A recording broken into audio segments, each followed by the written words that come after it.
قرآن مجید کا 20واں سورہ سورہ طٰہٰ۔ شروع نام سے اللہ کے جو بڑا مہربان نہایت رحم کرنے والا ہے۔ طٰہٰ، ہم نے آپ صلی اللہ علیہ وآلہ وسلم پر قرآن اس لیے نہیں نازل کیا ہے کہ آپ صلی اللہ علیہ وآلہ وسلم اپنے کو زحمت میں ڈال دیں۔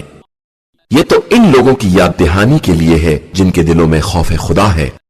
یہ اس خدا کی طرف سے نازل ہوا ہے جس نے زمین اور بلند ترین آسمانوں کو پیدا کیا ہے۔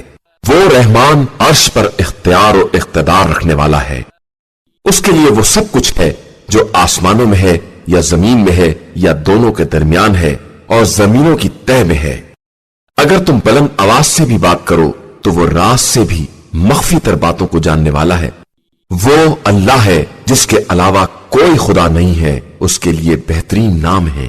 کیا تمہارے پاس موسیٰ کی داستان آئی ہے جب انہوں نے آگ کو دیکھا اور اپنے اہل سے کہا کہ تم اسی مقام پر ٹھہرو، میں نے آگ کو دیکھا ہے، شاید میں اس میں سے کوئی انگارہ لے آؤں یا اس منزل پر کوئی رہنمائی حاصل کر لوں۔ پھر جب موسیٰ اس آگ کے قریب آئے تو آواز دی گئی کہ اے موسیٰ، میں تمہارا پروردگار ہوں، لہذا اپنی جوتیوں کو اتار دو کہ تم طویٰ نام کی ایک مقدس اور پاکیزہ وادی میں ہو، اور ہم نے تم کو منتخب کر لیا ہے، لہذا جو وحی کی جا رہی ہے اسے غور سے سنو۔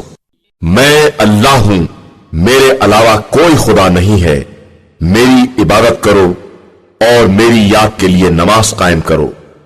یقیناً وہ قیامت آنے والی ہے اور میں اسے چھپائے رہوں گا تاکہ ہر نفس کو اس کی کوشش کا بدلہ دیا جا سکے۔ اور خبردار، تمہیں قیامت کے خیال سے وہ شخص روک نہ دے جس کا ایمان قیامت پر نہیں ہے اور جس نے اپنے خواہشات کی پیروی کی ہے، کہ اس طرح تم ہلاک ہو جاؤ گے۔ اور اے موسیٰ، یہ تمہارے داہنے ہاتھ میں کیا ہے؟ انہوں نے کہا کہ یہ میرا عصا ہے جس پر میں تکیہ کرتا ہوں اور اس سے اپنی بکریوں کے لیے درختوں کی پتیاں جھاڑتا ہوں، اور اس میں میرے اور بہت سے مقاصد ہیں۔ ارشاد ہوا، موسیٰ تم اسے زمین پر ڈال دو۔ اب جب موسیٰ نے ڈال دیا تو کیا دیکھا کہ وہ سانپ بن کر دوڑ رہا ہے۔ حکم ہوا کہ اسے لے لو اور ڈرو نہیں کہ ہم عنقریب اسے اس کی پرانی اصل کی طرف پلٹا دیں گے، اور اپنے ہاتھ کو سمیٹ کر بغل میں کر لو، یہ بغیر بیماری کے سفید ہو کر نکلے گا، اور یہ ہماری دوسری نشانی ہوگی تاکہ ہم تمہیں اپنی بڑی نشانیاں دکھا سکیں۔ جاؤ، فرعون کی طرف جاؤ کہ وہ سرکش ہو گیا ہے۔ موسیٰ نے عرض کی، پروردگار میرے سینے کو کشادہ کر دے، میرے کام کو آسان کر دے اور میری زبان کی گرہ کو کھول دے کہ یہ لوگ میری بات سمجھ سکیں، اور میرے اہل میں سے میرا وزیر قرار دے دے، ہارون کو جو میرا بھائی بھی ہے، اس سے میری پشت کو مضبوط کر دے، اسے میرے کام میں شریک بنا دے تاکہ ہم تیری بہت زیادہ تسبیح کر سکیں اور تیرا بہت زیادہ ذکر کر سکیں، یقیناً تو ہمارے حالات سے بہتر باخبر ہے۔ ارشاد ہوا، موسیٰ ہم نے تمہاری مراد تمہیں دے دی ہے، اور ہم نے تم پر ایک اور احسان کیا ہے۔ جب ہم نے تمہاری ماں کی طرف ایک خاص وحی کی کہ اپنے بچے کو صندوق میں رکھ دو اور پھر صندوق کو دریا کے حوالے کر دو، موجیں اسے ساحل پر ڈال دیں گی، اور ایک ایسا شخص اسے اٹھا لے گا جو میرا بھی دشمن ہے اور موسیٰ کا بھی دشمن ہے، اور ہم نے تم پر اپنی محبت کا عکس ڈال دیا تاکہ تمہیں ہماری نگرانی میں پالا جائے۔ اس وقت کو یاد کرو جب تمہاری بہن جا رہی تھی کہ فرعون سے کہیں کہ کیا میں کسی ایسے کا پتہ بتاؤں جو اس کی کفالت کر سکے، اور اس طرح ہم نے تم کو تمہاری ماں کی طرف پلٹا دیا تاکہ ان کی آنکھیں ٹھنڈی ہو جائیں اور وہ رنجیدہ نہ ہو، اور تم نے ایک شخص کو قتل کر دیا تو ہم نے تمہیں غم سے نجات دے دی اور تمہارا باقاعدہ امتحان لے لیا۔ پھر تم اہل مدین میں کئی برس تک رہے، اس کے بعد تم ایک منزل پر آ گئے اے موسیٰ، اور ہم نے تم کو اپنے لیے منتخب کر لیا۔ اب تم اپنے بھائی کے ساتھ میری نشانیاں لے کر جاؤ اور میری یاد میں سستی نہ کرنا۔ تم دونوں فرعون کی طرف جاؤ کہ وہ سرکش ہو گیا ہے، اس سے نرمی سے بات کرنا کہ شاید وہ نصیحت قبول کر لے یا خوف زدہ ہو جائے۔ ان دونوں نے کہا کہ پروردگار ہمیں یہ خوف ہے کہ कहीं वो हम पर ज्यादती ना करे या और सरकश ना हो जाए। इरशाद हुआ, तुम डरो नहीं, मैं तुम्हारे साथ हूं, सब कुछ सुन भी रहा हूं और देख भी रहा हूं। फिरऔन के पास जाकर कहो कि हम तेरे परवरदिगार के फरिश्तादा हैं, बनी इसराइल को हमारे हवाले कर दे और इन पर अजाब ना कर कि हम तेरे पास तेरे परवरदिगार की निशानी लेकर आए हैं, और हमारा सलाम हो इस पर जो हिदायत का इत्तबा करे। बेशक हमारी तरफ ये वही की गई है कि तकजीब करने वाले और मुंह फेरने वाले पर अजाब है। उसने कहा कि मूसा, तुम दोनों का रब कौन है? मूसा ने कहा कि हमारा रब वो है जिसने हर शय को उसकी मुनासिब खिलकत अता की है और फिर हिदायत भी दी है। उसने कहा कि फिर इन लोगों का क्या होगा जो पहले गुजर चुके हैं? मूसा ने कहा कि इन बातों का इल्म मेरे परवरदिगार के पास इसकी किताब में महफूज है, वो ना बहकता है और ना भूलता है। उसने तुम्हारे लिए जमीन को गहवारा बनाया है और उसमें तुम्हारे लिए रास्ते बनाए हैं और आसमान से पानी बरसाया है, जिसके जरिए हमने मुख्तलिफ किस्म के नबातात का जोड़ा पैदा किया है कि तुम खुद भी खाओ और अपने जानवरों को भी चराओ। बेशक इसमें साहिबान अक्ल के लिए बड़ी निशानियां पाई जाती हैं। इसी जमीन से हमने तुम्हें पैदा किया है और इसी में पलटा कर ले जाएंगे और फिर दोबारा इसी से निकालेंगे। और हमने फिरऔन को अपनी सारी निशानियां दिखला दी, लेकिन इसने तकजीब की और इनकार कर दिया। इसने कहा कि मूसा, तुम इसलिए आए हो कि हमको हमारे इलाके से अपने जादू के जरिए बाहर निकाल दो। अब हम भी ऐसा ही जादू ले आएंगे, लिहाजा अपने और हमारे दरमियान एक वक्त मुकर्रर कर दो जिसकी ना हम मुखालिफत करें और न तुम, और वो वादागाह भी एक साफ खुले मैदान में हो। मूसा ने कहा कि तुम्हारे वादे का दिन जीनत ईद का दिन है और उस दिन तमाम लोग वक्त चाश्त इकट्ठा किए जाएंगे। इसके बाद फिरऔन वापस चला गया और अपने मकर को इकट्ठा करने लगा और इसके बाद फिर सामने आया। मूसा ने इन लोगों से कहा कि तुम पर वाय हो, अल्लाह पर इफ्तरा ना करो कि वो तुमको अजाब के जरिए तबाह बर्बाद कर देगा, और जिसने उस पर बहुतान बांधा वो यकीनन रुस्वा हुआ है। इस पर वो लोग आपस में झगड़ा करने लगे और सरगोशियों में मसरूफ हो गए। इन लोगों ने कहा कि ये दोनों जादूगर हैं जो तुम लोगों को अपने जादू के जोर पर तुम्हारी सरजमीन से निकाल देना चाहते हैं और तुम्हारे अच्छे खासे तरीके को मिटा देना चाहते हैं। लिहाजा तुम लोग अपनी तदबीरों को जमा करो और परा बांधकर इनके मुकाबले पर आ जाओ। जो आज के दिन गालिब आ जाएगा वही कामयाब कहा जाएगा।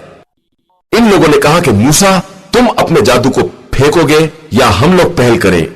मूसा ने कहा कि नहीं, तुम इब्तिदा करो। एक मर्तबा क्या देखा कि इनकी रस्सियां और लकड़ियां जादू की बिना पर ऐसी लगने लगी जैसे सब दौड़ रही हों। तो मूसा ने अपने दिल में खौफ महसूस किया। हमने कहा कि मूसा, डरो नहीं, तुम बहरहाल गालिब रहने वाले हो, और जो कुछ तुम्हारे हाथ में है इसे डाल दो, ये इनके सारे किए धरे को चुन लेगा। इन लोगों ने जो कुछ किया है वो सिर्फ जादूगर की चाल है और बस, और जादूगर जहां भी जाए कभी कामयाब नहीं हो सकता। ये देखकर सारे जादूगर सजदे में गिर पड़े और आवाज दी कि हम मूसा और हारून के परवरदिगार पर ईमान ले आए।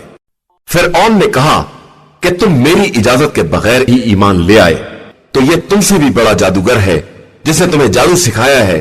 अब मैं तुम्हारे एक तरफ के हाथ और दूसरी तरफ के पांव काट दूंगा और तुम्हें खुरमे की शाख पर सूली दे दूंगा, और तुम्हें खूब मालूम हो जाएगा कि ज्यादा सख्त अजाब करने वाला और देर तक रहने वाला कौन है। इन लोगों ने कहा कि हमारे पास जो खुली निशानियां आ चुकी हैं और जिसने हमको पैदा किया है, हम उस पर तेरी बात को मुकद्दम नहीं कर सकते। अब तुझे जो फैसला करना हो कर ले, तू फकत इस जिंदगानी दुनिया ही तक फैसला कर सकता है। हम अपने परवरदिगार पर ईमान ले आए हैं कि वो हमारी खताओं को माफ कर दे और इस जादू को बख्श दे जिस पर तूने हमें मजबूर किया था, और अल्लाह सबसे बेहतर है और वही बाकी रहने वाला है। यकीनन जो अपने रब की बारगाह में मुजरिम बनकर आएगा उसके लिए वो जहन्नुम है जिसमें न मर सकेगा और न जिंदा रह सकेगा, और जो उसके हुजूर साहिब ईमान बनकर हाजिर होगा और उसने नेक अमाल किए होंगे उसके लिए बुलंद तरीन दरजात हैं। हमेशा रहने वाली जन्नत जिसके नीचे नहरें जारी होंगी और वो इसमें हमेशा रहेंगे कि यही पाकीज़ा किरदार लोगों की जजा है। और हमने मूसा की तरफ वही की कि मेरे बंदों को लेकर रातों रात निकल जाओ, फिर इनके लिए दरिया में असा मारकर खुश्क रास्ता बना दो, तुम्हें ना फिरऔन के पा लेने का खतरा है और ना डूब जाने का। तब फिरऔन ने अपने लश्कर समेत इन लोगों का पीछा किया और दरिया की मौजों ने इन्हें बाकायदा ढांक लिया। और फिरऔन ने दर हकीकत अपनी कौम को गुमराही किया है, हिदायत नहीं दी है। बनी इसराइल, हमने तुमको तुम्हारे दुश्मन से निजात दिलाई है और तूर की दाहिनी तरफ से तौरेत देने का वादा किया है और मनोसलवा भी नाजिल किया है। तुम हमारे पाकीज़ा रिज़्क़ को खाओ और इसमें सरकशी और ज्यादती ना करो कि तुम पर मेरा गजब नाजिल हो जाए, कि जिस पर मेरा गजब नाजिल हो गया वो यकीनन बर्बाद हो गया। और मैं बहुत ज्यादा बख्शने वाला हूं उस शख्स के लिए जो तौबा कर ले और ईमान ले आए और नेक अमल करे और फिर राह हिदायत पर साबित कदम रहे। और ए मूसा, तुम्हें कौम को छोड़कर जल्दी आने पर किस शय ने आमादा किया है? मूसा ने अर्ज की कि वो सब मेरे पीछे आ रहे हैं और मैंने राह खैर में इसलिए उजलत की है कि तू खुश हो जाए। इरशाद हुआ कि हमने तुम्हारे बाद तुम्हारी कौम का इम्तिहान लिया और सामरी ने इन्हें गुमराह कर दिया है। यह सुनकर मूसा अपनी कौम की तरफ महजून और गुस्से में भरे हुए पलटे और कहा कि ए कौम, क्या तुम्हारे रब ने तुमसे बेहतरीन वादा नहीं किया था? और क्या इस अहद में कुछ ज्यादा तूल हो गया है? या तुमने यही चाहा कि तुम पर परवरदिगार का गजब वारिद हो जाए, इसलिए तुमने मेरे वादे की मुखालिफत की? कौम ने कहा कि हमने अपने इख्तियार से आपके वादे की मुखालिफत नहीं की है, बल्कि हम पर कौम के जेवरात का बोझ लाद दिया गया था, तो हमने इसे आग में डाल दिया। और इस तरह सामरी ने भी अपने जेवरात को डाल दिया। फिर सामरी ने इनके लिए एक मुजस्सिमा गाय के बच्चे का निकाला जिसमें आवाज भी थी और कहा कि यही तुम्हारा और मूसा का खुदा है, जिससे मूसा गाफिल होकर इसे तूर पर ढूंढने चले गए हैं। क्या ये लोग इतना भी नहीं देखते कि ये न इनकी बात का जवाब दे सकता है और न इनके किसी नुकसान या फायदे का इख्तियार रखता है? और हारून ने इन लोगों से पहले ही कह दिया कि ए कौम, इस तरह तुम्हारा इम्तिहान लिया गया है और तुम्हारा रब रहमान ही है, लिहाजा मेरा इत्तबा करो और मेरे अम्र की इताअत करो। इन लोगों ने कहा कि हम इसके गिर्द जमा रहेंगे यहां तक कि मूसा हमारे दरमियान वापस आ जाएं। मूसा ने हारून से खिताब करके कहा कि जब तुमने देख लिया था कि यह कौम गुमराह हो गई है, तो तुम्हें कौन सी बात आड़े आ गई थी कि तुमने मेरा इत्तबा नहीं किया? क्या तुमने मेरे अम्र की मुखालिफत की है? हारून ने कहा कि भैया, आप मेरी दाढ़ी और मेरा सर ना पकड़े। मुझे तो यह खौफ था कि कहीं आप ये ना कहें कि तुमने बनी इसराइल में इख्तिलाफ पैदा कर दिया है और मेरी बात का इंतजार नहीं किया है। फिर मूसा ने सामरी से कहा कि तेरा क्या हाल है? इसने कहा कि मैंने वो देखा है जो इन लोगों ने नहीं देखा है। तो मैंने नुमाइंदा परवरदिगार के निशाने कदम की एक मुट्ठी खाक उठा ली और इसको गौसाले के अंदर डाल दिया और मुझे मेरे नफ्स ने इसी तरह समझाया था। मूसा ने कहा कि अच्छा जा, दूर हो जा। अब जिंदगानी दुनिया में तेरी सजा यह है कि हर एक से यही कहता फिरेगा कि मुझे छूना नहीं, और आखिरत में एक खास वादा है जिसकी मुखालिफत नहीं हो सकती। और अब देख अपने खुदा को जिसके गिर्द तूने एतकाफ कर रखा है कि मैं इसे जलाकर खाकस्तर कर दूंगा और इसकी राख दरिया में उड़ा दूंगा।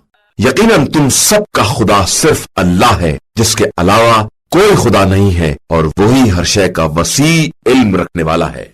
और हम इसी तरह गुज़िश्ता दौर के वाक़यात आपसे बयान करते हैं, और हमने अपनी बारगाह से आप सल्लल्लाहु अलैहि वसल्लम को कुरान भी अता कर दिया है। जो इससे एराज करेगा वो कयामत के दिन इस इनकार का बोझ उठाएगा और फिर इसी हाल में रहेगा, और कयामत के दिन ये बहुत बड़ा बोझ होगा जिस दिन सूर फूंका जाएगा और हम तमाम मुजरिमीन को बदले हुए रंग में इकट्ठा करेंगे। ये सब आपस में ये बात कर रहे होंगे कि हम दुनिया में सिर्फ 10 ही दिन तो रहे हैं। हम इनकी बातों को खूब जानते हैं, जब इनका सबसे होशियार ये कह रहा था कि तुम लोग सिर्फ एक दिन रहे हो। और ये लोग आप सल्लल्लाहु अलैहि वसल्लम से पहाड़ों के बारे में पूछते हैं कि कयामत में इनका क्या होगा, तो कह दीजिए कि मेरा परवरदिगार इन्हें रेजा रेजा करके उड़ा देगा, फिर जमीन को चटियल मैदान बना देगा जिसमें तुम किसी तरह की कजी या नाहमवारी ना देखोगे। उस दिन सब दाई परवरदिगार के पीछे दौड़ पड़ेंगे اور کسی طرح کی کجی نہ ہوگی اور ساری آوازیں رحمان کے سامنے دب جائیں گی کہ تم گنگناہٹ کے علاوہ کچھ نہ سنو گے۔ اس دن کسی کی سفارش کام نہ آئے گی سوائے ان کے جنہیں خدا نے اجازت دے دی ہو اور وہ ان کی بات سے راضی ہو۔ وہ سب کے سامنے اور پیچھے کے حالات سے باخبر ہے اور کسی کا علم اس کی ذات کو محیط نہیں ہے۔ اس دن سارے چہرے خدائے حی و قیوم کے سامنے جھکے ہوں گے اور ظلم کا بوجھ اٹھانے والا ناکام اور رسوا ہوگا، اور جو نیک اعمال کرے گا اور صاحب ایمان ہوگا وہ نہ ظلم سے ڈرے گا اور نہ نقصان سے۔ اور اسی طرح ہم نے قرآن کو عربی زبان میں نازل کیا ہے اور اس میں طرح طرح سے عذاب کا تذکرہ کیا ہے کہ شاید یہ لوگ پرہیزگار بن جائیں یا قرآن ان کے اندر کسی طرح کی عبرت پیدا کر دے۔ بس بلند و برتر ہے وہ خدا جو بادشاہ برحق ہے، اور آپ صلی اللہ علیہ وآلہ وسلم وحی کے تمام ہونے سے پہلے قرآن کے بارے میں اجرت سے کام نہ لیا کریں اور یہ کہتے رہیں کہ پروردگار میرے علم میں اضافہ فرما۔ اور ہم نے آدم سے اس سے پہلے عہد لیا مگر انہوں نے اسے ترک کر دیا اور ہم نے ان کے پاس اذن و ثبات نہیں پایا۔ اور جب ہم نے ملائکہ سے کہا کہ تم سب آدم کے لیے سجدہ کرو تو ابلیس کے علاوہ سب نے سجدہ کر لیا اور اس نے انکار کر دیا۔ تو ہم نے کہا کہ آدم یہ تمہارا اور تمہاری زوجہ کا دشمن ہے، کہیں تمہیں جنت سے نکال نہ دے کہ تم زحمت میں پڑ جاؤ۔ بے شک یہاں جنت میں تمہارا فائدہ یہ ہے کہ نہ بھوکے رہو گے اور نہ برہنہ رہو گے، اور یقیناً یہاں نہ پیاسے رہو گے اور نہ دھوپ کھاؤ گے۔ پھر شیطان نے انہیں وسوسے میں مبتلا کرنا چاہا اور کہا کہ آدم میں تمہیں ہمیشی کے درخت کی طرف رہنمائی کر دوں اور ایسا ملک بتا دوں جو کبھی زائل نہ ہو۔ تو ان دونوں نے درخت سے کھا لیا اور ان کے لیے ان کا آگا پیچھا ظاہر ہو گیا اور وہ اسے جنت کے پتوں سے چھپانے لگے، اور آدم نے اپنے پروردگار کی نصیحت پر عمل نہ کیا تو راحت کے راستے سے بے راہ ہو گئے۔ پھر خدا نے انہیں چن لیا اور ان کی توبہ قبول کر لی اور انہیں راستے پر لگا دیا اور حکم دیا کہ تم دونوں یہاں سے نیچے اتر جاؤ، سب ایک دوسرے کے دشمن ہوں گے۔ اس کے بعد اگر میری طرف سے ہدایت آ جائے تو جو میری ہدایت کی پیروی کرے گا وہ نہ گمراہ ہوگا اور نہ پریشان، اور جو میرے ذکر سے اعراض کرے گا اس کے لیے زندگی کی تنگی بھی ہے اور ہم اسے قیامت کے دن اندھا بھی محشور کریں گے۔ وہ کہے گا کہ پروردگار یہ تو نے مجھے اندھا کیوں محشور کیا ہے جبکہ میں دار دنیا میں صاحب بصارت تھا۔